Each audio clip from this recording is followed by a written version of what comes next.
안녕하세요. 주의 백성의 강건함을 위하여 2월 한 달간 매주 화요일과 수요일에 밥을 짓게 된 김민수 목사입니다. 말씀으로 밥을 지어 여러분 앞으로 가지고 갑니다.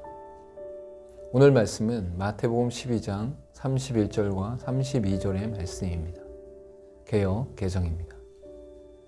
그러므로 내가 너희에게 이르노니 사람에 대한 모든 죄와 모독은 사하심을 얻되 성령을 모독하는 것은 사하심을 얻지 못하겠고 또 누구든지 말로 인자를 거역하면 사하심을 얻되 누구든지 말로 성령을 거역하면 이 세상과 오는 세상에서도 사하심을 얻지 못하리라. 안식일 논쟁 이후 예수님께서는 귀신을 쫓아내며 사람들의 병을 고쳤습니다. 이로 인해 사람들은 예수님을 향해 다윗의 자손이 아니냐라고 외치며 메시아로 인식했습니다.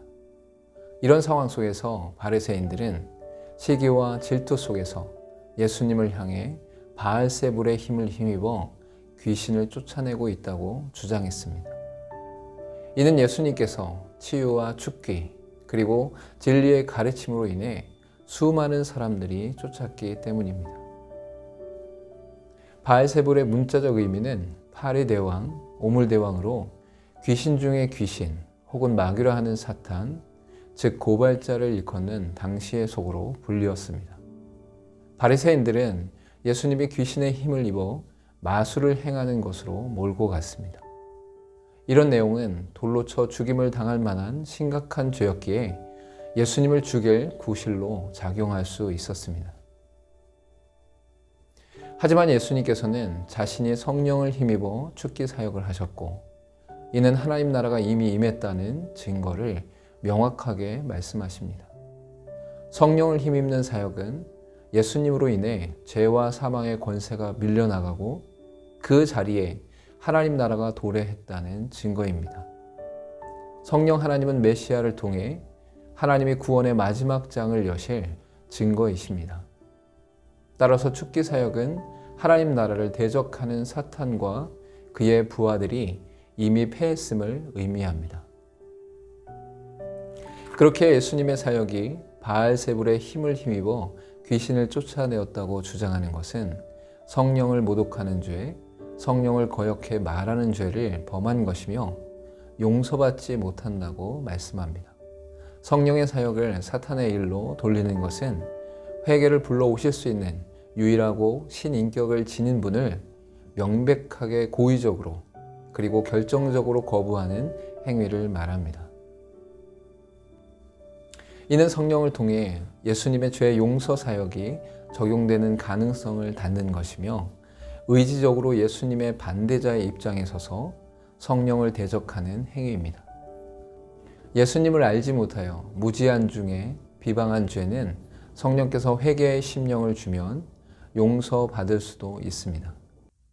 디모데전서 1장 12절과 13절 말씀에 나를 능하게 하신 그리스도 예수 우리 주께 내가 감사함은 나를 충성되이 여겨 내게 직분을 맡기심이니 내가 전에는 비방자요 박해자요 폭행자였으나 도리어 긍휼을 입은 것은 내가 믿지 아니할 때에 알지 못하고 행하였음이라 라고 말씀하고 있습니다. 바리새인들이 성령을 거역한 것은 마음이 선한데 신학적 지식이 부족하거나 오해가 있기 때문이 아닙니다. 예수님께서 말씀하신 나무와 열매의 비유와 같이 열매가 좋으면 나무가 좋은 것이고 열매가 나쁘면 나무가 나쁜 것입니다. 바리새인들은 성령을 거역하는 말을 함으로써 자신들이 악한 마음을 가진 자이며 독사의 자식임을 드러낸 것입니다. 성령의 인도하심을 온전히 바라보며 말씀 안에서 순종하는 믿음의 삶을 살아가시길 바랍니다. 함께 기도하겠습니다. 예수님을 시기한 나머지 예수님을 향해 불신앙을 택하고 성령을 모독한 바리새인들의 악한 마음을 돌아보게 하시니 감사합니다.